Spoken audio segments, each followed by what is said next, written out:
Selam marifetler, YouTube kanalıma hoş geldiniz. Öncelikle nasılsınız, iyi misiniz? İnşallah hepiniz çok iyisinizdir.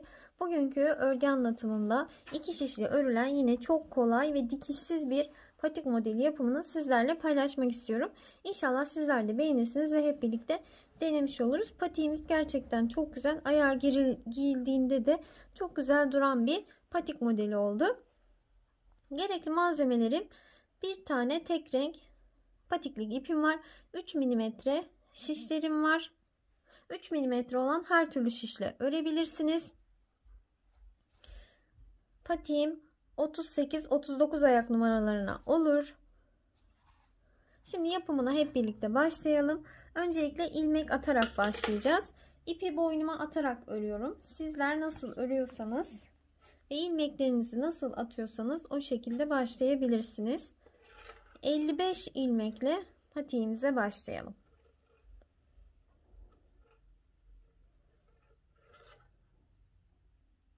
Evet, 55 tane ilmeğimi şişime attım. İlk ilmeği her zaman örmeden alıyorum. Şu an örgümün arka yüzündeyim. Diğer ilmeklerimi ters olarak örüyorum.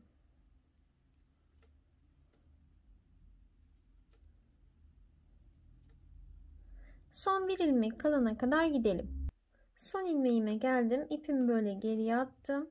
Son ilmeği her zaman düz olarak örüyorum. Kenarlarım daha düzgün çıkıyor. Örgümün arka yüzünü bitirdim. Şimdi ön yüzüne geçtim. İlk ilmeği dediğim gibi her zaman örmeden alıyorum. Son ilmeği her zaman düz örüyorum. Bir sonraki ilmeklerimin ters örüyorum. İlmekleri örgümün arka yüzünde ve ön yüzünde ters olarak örüyorum ve haroşa örgüyü ben bu şekilde oluşturuyorum. Bir diş haroşa sırasını şu an yapıyoruz.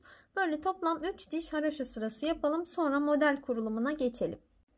Evet, toplamda 3 diş haroşa sırası ördüm. 1 2 3 örgümün ön yüzündeyim ve modelimi kurmaya başlıyorum. İlk ilmeğimi örmeden aldım. 2 tane ters örüyorum. 3 tane düz öreceğim. 1 2 3. Bakın 3 tane ilmeği düz ördüm. 2 tane ters örüyorum. 3 tane düz, 2 tane ters örüyorum. 3 tane düz, 2 tane ters örüyorum. Bu şekilde 26 ilmek olana kadar devam edelim. Evet, 26 tane ilmeğim oldu. Kaç defa düz ördüm? Bakın 1 2 3 4 5 defa düz ördük. Şöyle patiğimizden de bakalım. 1 2 3 4 5 defa düz ördük. Şimdi delikli kısımları yapacağız. Bunun için şöyle şişimize ipimizi bir dolayalım. Bir tane düz örelim. Bir dolayalım. Bir tane düz örelim. Bir dolayalım. Bir tane düz örelim. Sonrasında bir dolayalım ve 1 2 3 tane düz örelim. Sonrasında evet, 2 ters 3 düz olarak geriye kalan 26 tane ilmeğimi o şekilde örüyorum. 2 ters 3 tane düz, 2 tane ters, en sonuncu ilmeğimizi düz örüyoruz. Bu şekilde modelimizi kurmuş olduk. Nasıl yaptık? İlk ilmeği örmeden aldık. Sonra 2 ters 3 düz, 2 ters 3 düz, 2 ters 3 düz, 2 ters 3 düz, 2 ters 3 düz olarak 26 ilmeğimizi ördük. Sonrasında şişimize ipimizi bir doladık, bir düz ördük, bir doladık, bir düz ördük, bir doladık, bir düz ördük ve bir doladık. Sonrasında 3 düz, 2 ters, 3 düz, 2 ters şeklinde kalan 26 ilmeğimizi örmüş olduk. Şimdi sizlere şöyle göstereyim. Bakın buradaki modeli kurduk. 2 ters, 3 düz, 2 ters, 3 düz şeklinde. Sonra bir doladık. Bakın şu delikli kısmı oluşturduk. Bir düz ördük. Bir doladık, bu delikli kısmı yaptık. Bir düz ördük, bir doladık, bir düz ördük, bir doladık. Sonrasında 3 düz, 2 ters, 3 düz, 2 ters olarak burayı da tamamlamış olduk. Yine bu tarafta da 1, 2, 3, 4, 5 defa düz örmüş olacağız. Şimdi örgümün arka yüzüne geçiyorum. Örgümün arka yüzüne geçtiğimde ilk ilmeğimi örmeden alıyorum. Bakın ilmekleri göründüğü gibi öreceğim. 2 ilmeğim düz görünüyor. İkisini düz örüyorum. 3 tane ilmeğim ters görünüyor. Onları ters örüyorum. 3 ilmeği ters ördüm. 2 ilmeğim düz, onları düz örüyorum. 2 ilmeğim ters, 2 diyorum. 3 tane ilmeğim ters görünüyor. Üçünü ters ördüm. 2 ilmeğim düz görünüyor, onları düz örüyorum. İlmekleri göründüğü şekilde örelim.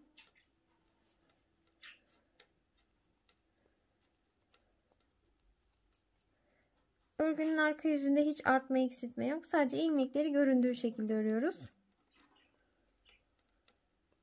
Düz görünenleri düz, ters görünenleri ters örelim. Doladığımız ilmekleri ters, ortadakilerin hepsini ters örüyoruz. Doladığımız ilmekler ters.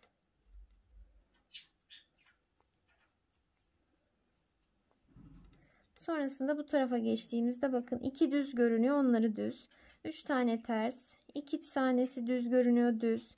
3 tane ters. Sırayı tamamlayalım. Evet, örgümün ön yüzüne geçtim. Bakın böyle modelim ortaya çıkmış oldu. Düzlerim ve terslerim daha belirgin oldular. Şimdi yine buradaki 26 tane ilmeğimi göründükleri şekilde örüyorum. Düzleri düz, tersleri ters öreceğim. Artma yaptığımız şu delikli kısma kadar gelelim. Evet, en son 3 düzümü de ördüm. Bunları ördükten hemen sonra şişime ipimi bir doluyorum ve sonrasında 1 2 3 tane ilmeğimi düz ördüm. Sonrasında bakın ortada giden bir düz ilmeğim var. Onu örmeden bir doluyorum. Bir düz örüyorum. Şişime bir doluyorum ve 1 2 3 tane ilmeğimi düz ördüm. Şişime bir doladım ve sonrasında burada kalan 26 tane ilmeğim var. İlmeklerimi göründüğü gibi örüyorum. Düzleri düz, tersleri ters örelim. Örgünün arka yüzüne geçelim. Arka yüzünde de bakın modelimiz ortaya çıkmış oldu. Tersler ters, düzler düz olarak örülecek. İlk ilmeğimi örmeden aldım. Diğer ikisi düz görünüyor, düz örüyorum. Diğer üçü ters görünüyor, ters örüyorum. Böyle ilmekleri göründüğü şekilde örelim. Evet, örgünün arka yüzünü sizlere şöyle göstermek istiyorum. Bakın, sizin örgünüzün de arka yüzü bu şekilde olacak. Şimdi ön yüzüne geçelim. Ön yüzüne bakalım.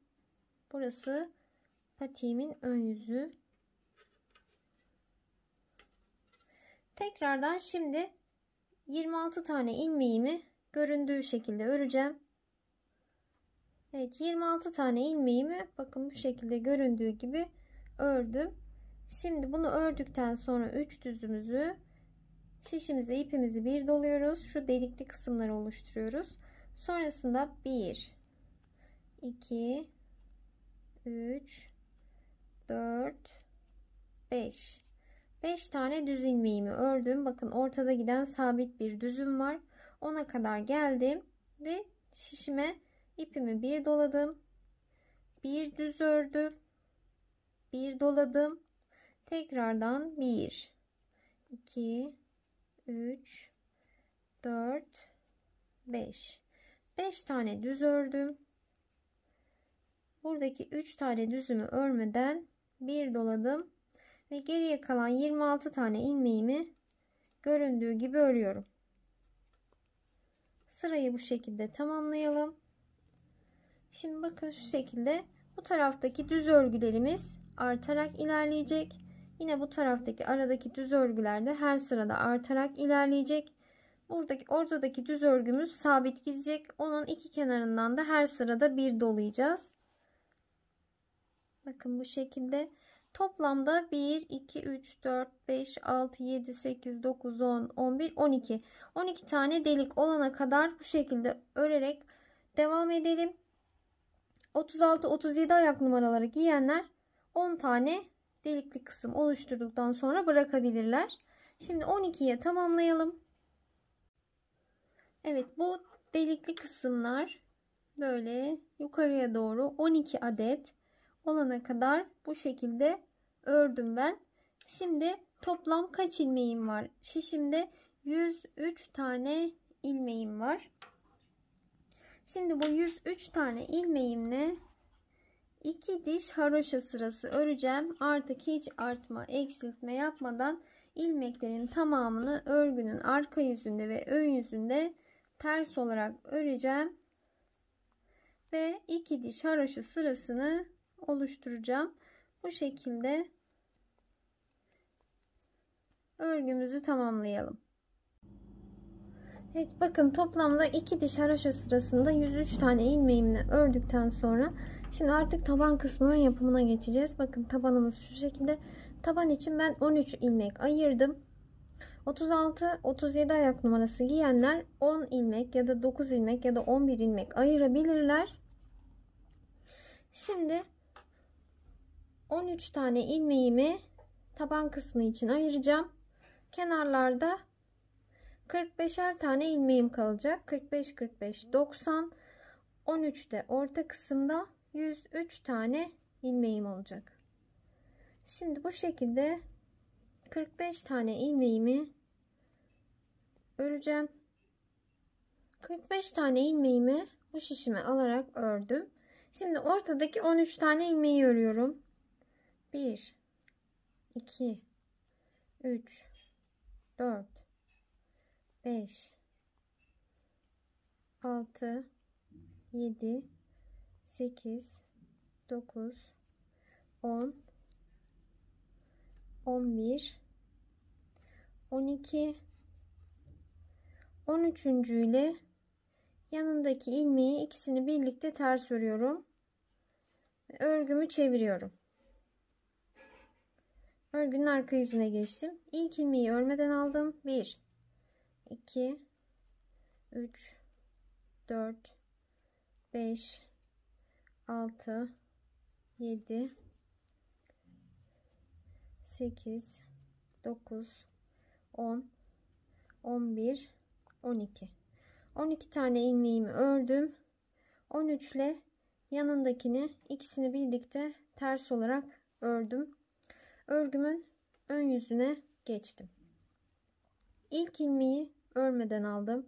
2 3 4 5 6 7 8 9 10 11 12 13. ilmeğe geldim. Bundan sonra böyle sürekli saymanıza gerek yok. Çünkü bakın ayrım yerleri belli oluyor zaten. 13 ile bunu birlikte öreceğiz. Bununla bunu birlikte öreceğiz. Bakın böyle bir ayrıklık oluyor zaten. 13 ile yanındakini ikisini birlikte ters ördüm. Örgümün arka yüzüne geçiyorum. Yine 12 taneyi öreceğiz. 13 ile yanındakini birlikte örüp ön yüze geçeceğiz. Bu şekilde ilmeklerimizi azaltarak ilerleyelim. Evet, bakın şöyle taban kısmını sizlere göstereyim. Bu şekilde döne döne örerek geldik. Sonrasında bu şişimde 15, bu şişimde 15 ilmeğim var. Burada 13 tane ilmeğim var. Şimdi şu ortadaki ilmekleri azaltmaya başlayacağız. İlk ilmeği örmeden aldım. Bakın bu şekilde. Diğerlerini örüyorum. Buraya 5 tanesini aldım. Sonra şöyle ortadan 3 tanesini birlikte örüyorum. 2 ilmek eksiltmiş oldum. Geri kalan ilmeklerimizi örelim. Burası ortadaki 13 tane ilmeğimiz. Bununla yanındakini örmeye devam ediyoruz. Örgünün arka yüzüne geçtim.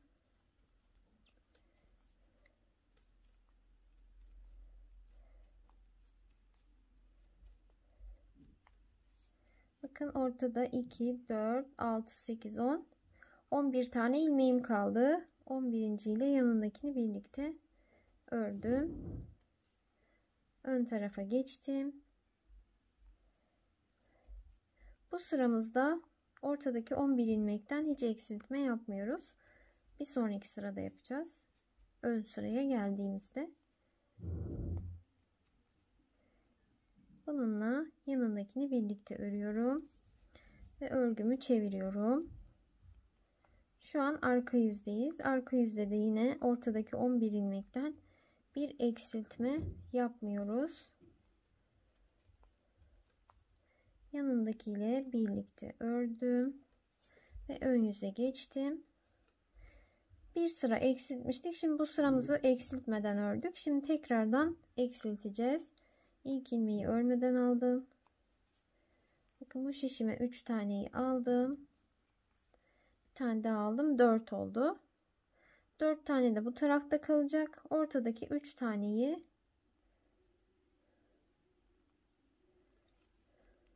üçünü birlikte ters olarak ördüm. Sonra geri kalan 4 ilmeğimi örüyorum. Üçünü ördüm. Dördüncü ile yanındakini birlikte ördüm. Bakın ortadaki ilmekler 2, 4, 6, 8, 9'a düşmüş oldu. Şimdi tekrardan arka yüze geçelim.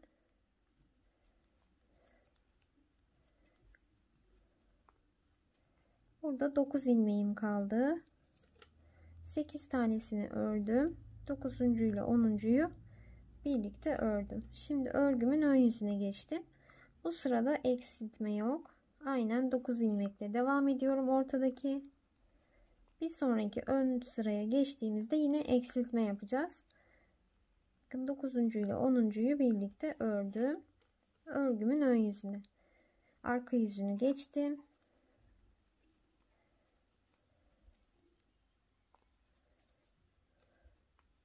Bu ilmekleri böyle ortadaki 13 tane ilmeği aralıklı olarak keselim. 5, 6 ya da 4 ilmeğe düşürelim. İlk ilmeği örmeden aldım. Bakın 3 taneyi ördüm. 3 tane bu tarafta kalacak. Şu ortadaki 3 tanenin üçünü birlikte örelim. Sonra geriye kalan 3 tane ilmeği örelim.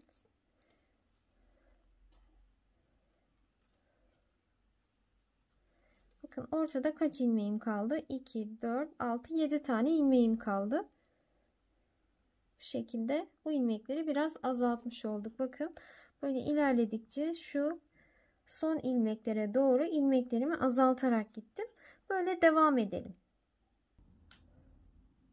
Evet bakın böyle 5 ilmekle devam ettim. Ben burada 15'er ilmek kala azaltmaya başladım ortadaki 13 ilmeği, ama sizler 10 ilmek kala da azaltmaya başlayabilirsiniz. Yani belirli aralıklarla keserek o ortadaki 13 ilmeği böyle 5 ilmeğe düşürelim.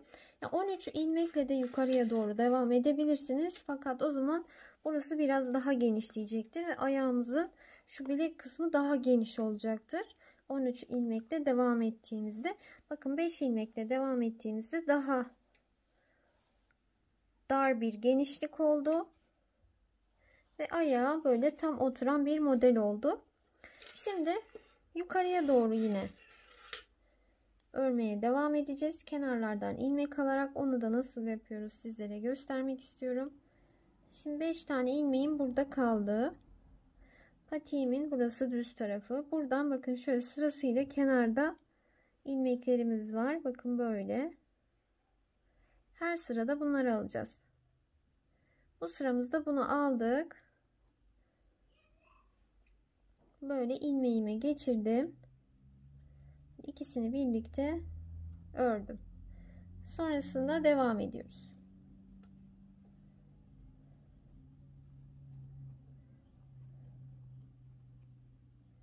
Bu ilmeği örmeden aldım sonuncuyu. Bakın yine bu kenarda da aynı şekilde böyle ön taraftan alacağız. Aldık ilmeğimizi, ikisini birlikte ördük ve geriye döndük. İlk ilmeği örmeden alalım. Ortadaki 3 ilmeği ördük. 5.'yi aldık. Buradan kenardan bir ilmek alıyorum bakın. Sıradaki ilmeğimi alıyorum. İkisini birlikte ters örüyorum. İlmeği örmeden alıyorum. Diğer sona doğru geldik. Burada sıradaki ilmeği alıyorum.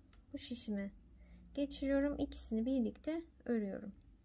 Böyle yukarıya doğru ilerleyeceğiz. Böyle gösterdiğim gibi şu şekilde olacak. Son kısma kadar gelelim.